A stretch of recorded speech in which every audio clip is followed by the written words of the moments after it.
Welcome to the Global Missions Podcast, a program for Christ followers who want to participate more effectively in God's work, both at home and to the ends of the earth. Visit us at globalmissionspodcast.com to find show notes, resources, and previous episodes, or to suggest a particular topic or guest you would like to hear featured on the program. You can also engage with us through Twitter and Facebook. We would love to hear from you.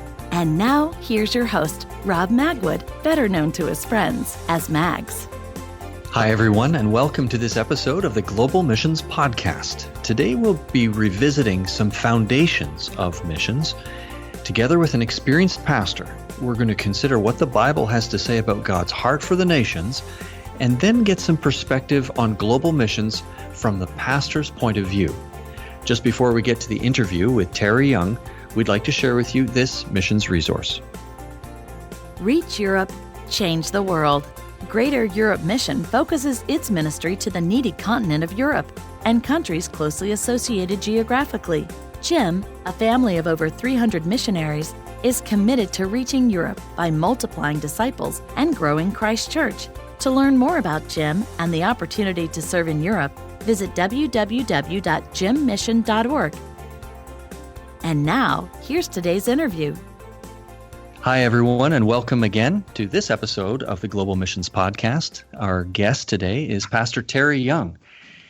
He is serving as an associate professor of pastoral theology at Ambrose Seminary in Calgary and has over 30 years of pastoral experience in churches of different sizes and different locations across Canada. He is married to Maureen, and together they have a tribe of 4 grown children and 7 amazing grandchildren. Terry, welcome to the program. Thank you. It's good to be here. Well, for those of us that have been in missions and in the conversation about global missions for a while, this episode will include some foundations and basics as reminders. We really hope it will be a helpful tool to some of you who may be earlier on in the process, exploring missions and thinking about healthy foundations. Terry, would you just take a minute and tell us a little bit about yourself and how you came to be passionate about global mission? I was raised in a pastor's home. It was Christian Missionary Alliance. My dad was an alliance pastor for close to 50 years. So I grew up in an environment of the church, but also in an environment where missions was something that my father was passionate about. And I like to say that a lot of the need of the world and missions flashed up on me from the earliest days when I was a little boy. I'd like to just begin right with this basic question. How, for this discussion today, will we define missions? Well, I think for many of us, often missions relates to a kind of special category, a special group of people. And I think we need a much broader sense of what missions is. Mm-hmm. Missions has to do with the church, the body of Christ, living out the very word of Jesus and his final commission to us, to be people who are in our going. We are making disciples, and we're doing this close to home, but we're doing it around the world. So there isn't, I think, a strategic, intentional action that we think of as missions, but I think missions in its truest sense is the very work of the people of God who are honoring the heart of God, which is a heart of mission. So if I'm understanding it right, it's both near us and potentially far from us. Yes, yeah. In Acts chapter 1, there's a familiar verse to some of us. We are to be Christ's disciples and his witnesses in Jerusalem, in our immediate context, in Samaria and Judea, and to the very ends of the earth. Yes. Biblical foundations. Pastor Terry, why should God's people be involved in missions? My strong sense is that we should be involved in missions because mission is at the very heart of the character of God. There's an interesting kind of way of looking at this issue of missions by asking a question, whose mission is this? And I think we need to stop and realize that the mission is first something that belongs to our God. And that the heart of mission is the very heart of God. So as someone has put it, God has a mission for his church in the world. We often think that way. that God is somewhere removed, but he has this church in the world, and he has a mission for that church. It actually should be understood that God has a church for his mission, which goes way back to the beginning of the blessing and the promise to Abraham, that God has intended from the beginning for his people to be in the world as his vehicle of blessing. So the mission doesn't begin in Matthew 28. It actually begins with the promise to Abraham. But even before that, in Genesis, following the fall, there's what is called often the first evangelon, or the first gospel, which is the promise to Adam and Eve that her seed is going to crush the head of the serpent. So missions doesn't just begin in the New Testament then? No. And I would take people back to Genesis 12, which John Stott refers to as the most unifying verses in the Bible. The whole of God's purpose encapsulated in that promise to Abraham, which is, Abraham, through your seed, I'm going to bless you, but I'm going to bless the nations of the earth through you. And the promise of Abraham is fulfilled, in a sense, through the person of Jesus, but that blessing is intended for the nations, and it is to be through us as his people. So the Lord has this intentional mission ongoing, and he's inviting us to be part of it. Right. Well, let me ask this. What are some of the ways that we best get a clear understanding of what missions is? Are there particular texts that you might use as critical texts to explain what missions is? Oh boy, I would encourage people and missions committees to take time with Genesis 12, 1-4. I think that as you read through the Old Testament, in Psalm 67, there's a tremendous statement of this sense of God as a global God. May the people praise you. May all the peoples praise you. May the nations be glad. Great indicator, even in the Psalms, of God's heart for the world. As you read through the Old Testament and even read concerning the temple that was dedicated with Solomon, the clear sense that God was saying to Solomon, my temple is to be a place that the nations of the world are invited to. We tend to think that Israel is this called out special people, and that's that. It actually is so clear that God intended for his people through the temple to be a place to which the nations could come.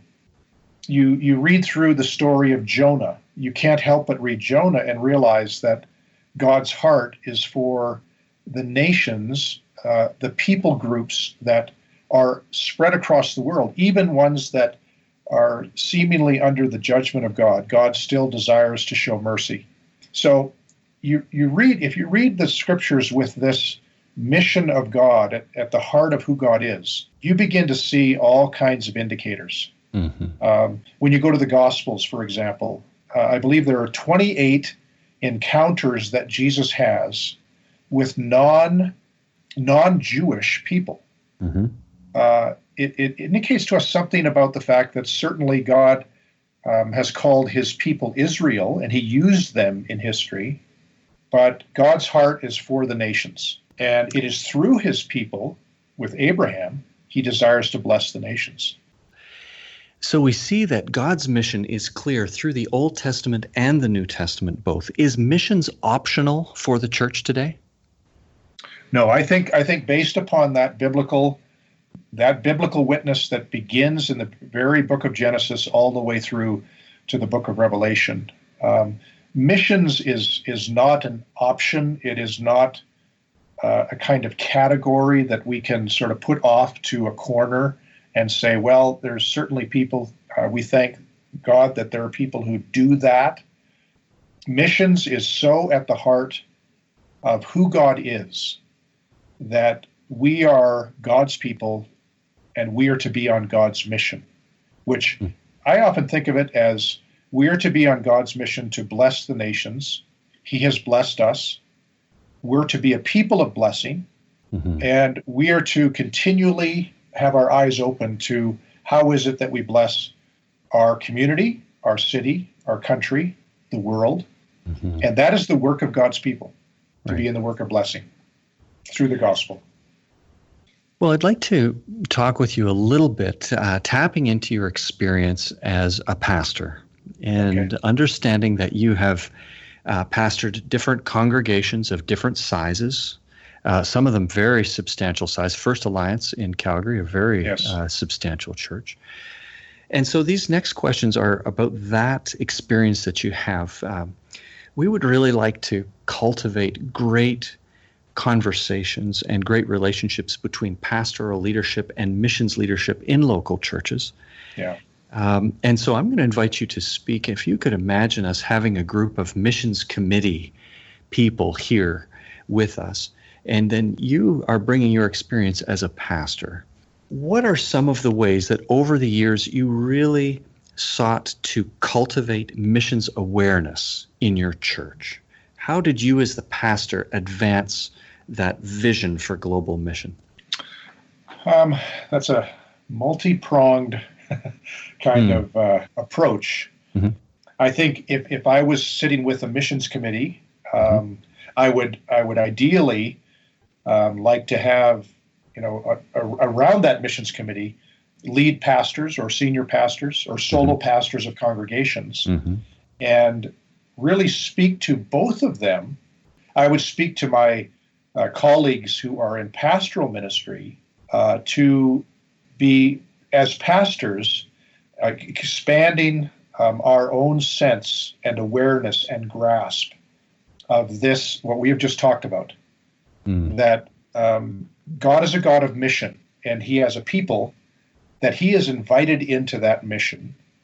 And so missions and the work of this committee that is in front of us is not a side issue. It's not a kind of committee that we, bless them to simply go and try to do their bit of work related to what's way over there. But to figure out how we can have the larger conversation of fueling in the people of God this matter of we're on mission, and we're on mission together. So I would speak to my colleagues in that way, that they're a part of that.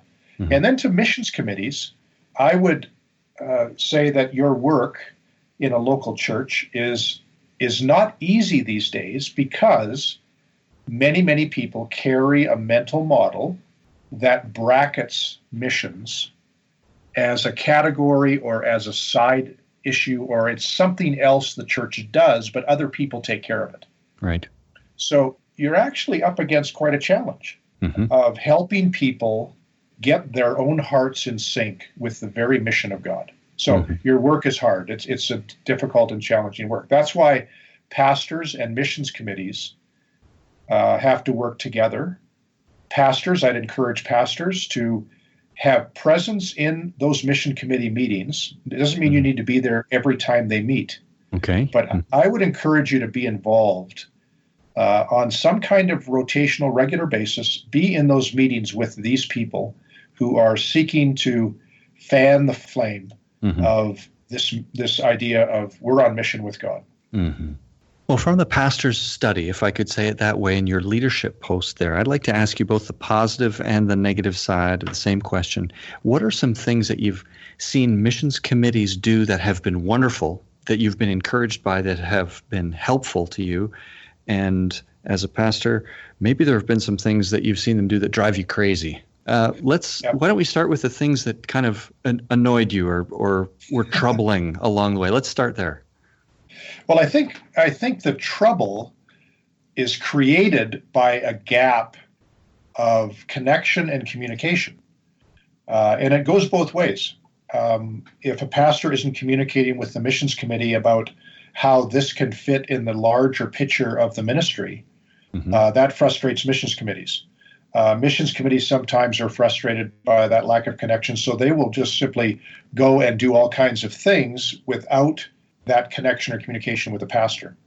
So I think those kind of well-meaning but end-run type of things, or doing things without checking to see if that's part of the bigger picture of what the church wants to do, often creates misunderstanding and tension and sometimes conflict. So keep communication. And these days, that's easy to do with email and the way in which we can share our thoughts and so forth and what we're thinking about. Keep one another informed. And I think when a missions committee does not keep their pastor informed of what they're doing, and before that, what they're thinking, right, that's what creates tension. Well, communication. There it is again. It's in so many different elements, right, of life.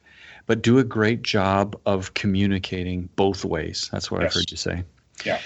How about some things that over the years you've really appreciated? Maybe there's something that committees have done, either in specific or even generally. What are some of the things that you've been blessed by and you think has really helped the church step toward global missions? Several things come to mind. One would be in the ministries I've been involved in, we developed a strong sense of building community in small groups, life groups. And one of the things that missions committees at times have done very well is figuring out how to provide those small group communities with the kind of things that encourage them to pray, but also to be engaged with a given missionary. It's the whole challenge of bringing our support of our international workers close to the view of people, their hearts, because for a lot of people, that connection with international workers is very nebulous and vague. So one of the things I've seen Missions Committee do very well is helping with that. And it's a bit of an administrative tool of working through how to put information in the hands of a given life group or small group to say, would you be willing to, in essence, embrace this person or this couple or this family? And we'll give you the tools and the connections that you can make with them. Most groups don't know where to begin. So missions committees facilitating or making easier those kind of connections. I think missions committees, secondly, understand that the essential nature of prayer. That's something that is done by committees I've seen with that connection with small groups, but also working with leadership and with the pastor about how do we best encourage prayer for those who are on that front line of international work. Also, how do we encourage prayer for the nations? I saw a committee at one point take hold of a number of small areas of the world, countries, and they encouraged people to pray for these nations, gave them basic information, and some of them were very, very small, little places like Pitcairn Island. It's the place where the Mutiny on the Bounty is famous for, where a group of people went, and there's just a few hundred people on this island, and you get a sense of how needy these places are, and you pray for them. So perhaps one of the things that I'm trying to get at here is missions committees that think through creatively how to just move people further in their grasp of unreached people groups, for example. Most people in our churches have heard that term, but they have no idea of the vastness of that need. So committees getting creative, thinking about how could we help our people put their arms around an international worker, pray for people, but also get a better sense of the need of our world. So that's a part of communication, but that's communication from the committee to a congregation. And that's where you have to work with a pastor and some of the elements in a church staff, because the frustration or challenge from a leadership position is we have so much to communicate. And this is often a pinch point with missions committees and pastors. Right.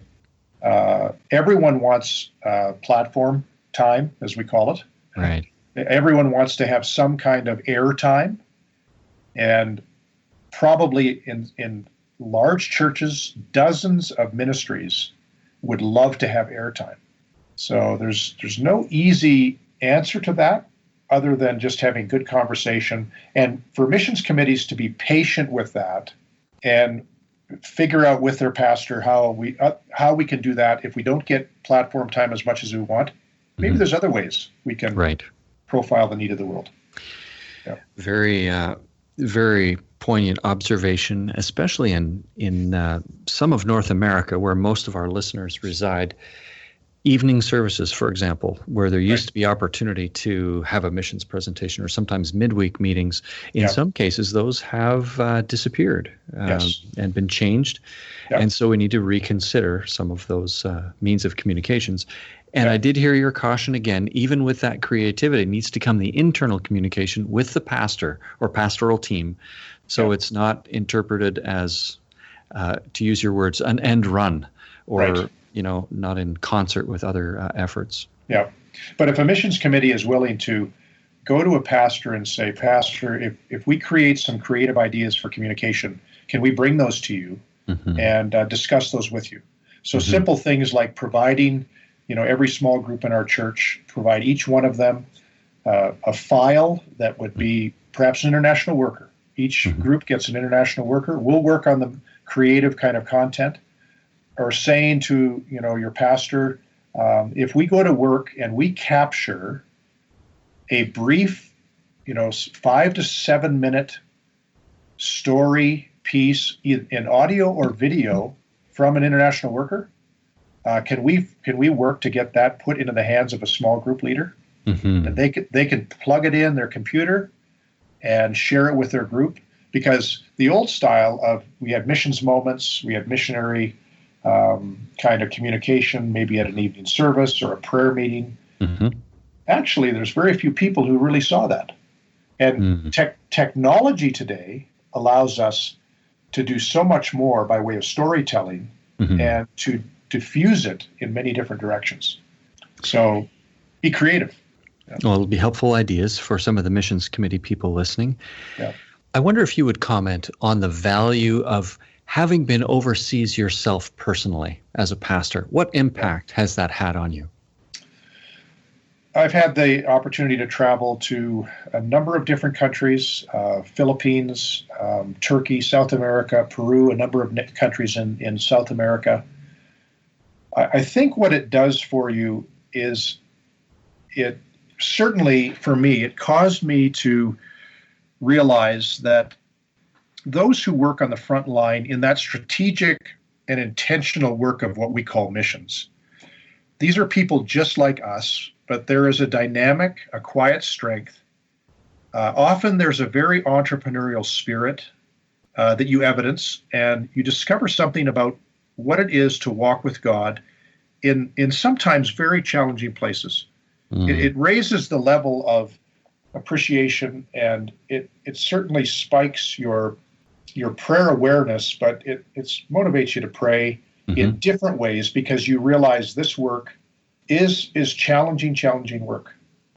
So you get exposed to the front line, you realize the complexity of much of global mission these days, and it opens your eyes to what in the majority world is often the reality of Christ followers and how you pray for them. You certainly have the need of the world brought close to home. You see it firsthand. Now, when you were on those trips, and perhaps this varied too, but what types of activities did you enter into as a pastor when you were traveling overseas? It varied. There were a few times when I did speak, and that always somewhat didn't surprise me, or it didn't bother me, but I thought, these pastors who were there would do a much better job of preaching than I could to their own people.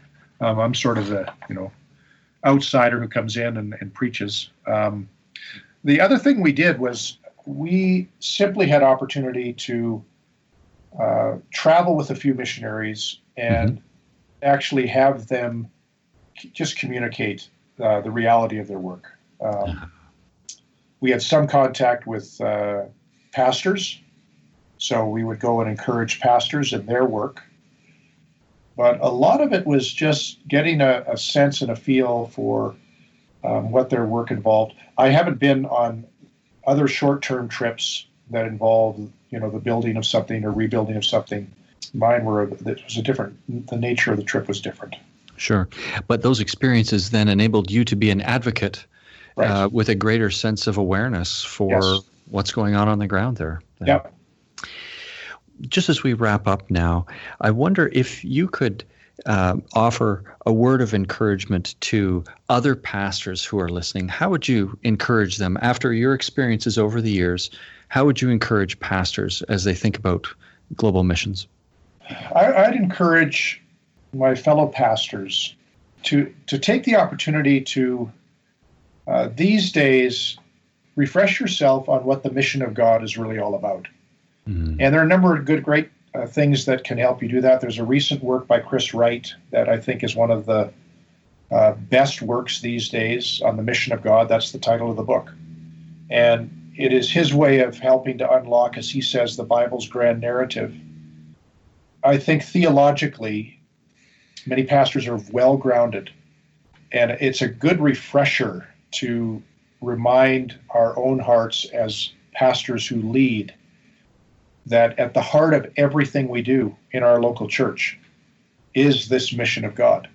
So we just at times, I think, need that refresher. I think the other thing is if it is possible, be exposed to the front line of the majority world or what is happening with international workers in another part of the world. And I would encourage you to do that if at all possible, but do not do it alone. I think take some people with you. If you don't have a missions committee, or even if you have a fledgling kind of missions core of people who have the world on their hearts, do whatever you can to take 2 or 3 or 4 of them with you. So let that be a seedbed. That experience of your own journey through Scripture, your experience with others in seeing the front line of global missions that is often some other country somewhere, and allow that to perhaps be the thing that reawakens your congregation. It starts with small circles, and let those people be first believers. If you've got a church that needs to be woken up. Sure. Mm-hmm. The other thing would be, as a pastor, communicate and just spend time with your missions committee. Talk together, have good conversation about what is it that they deep in their hearts desire for your local church, and then express to them what you desire.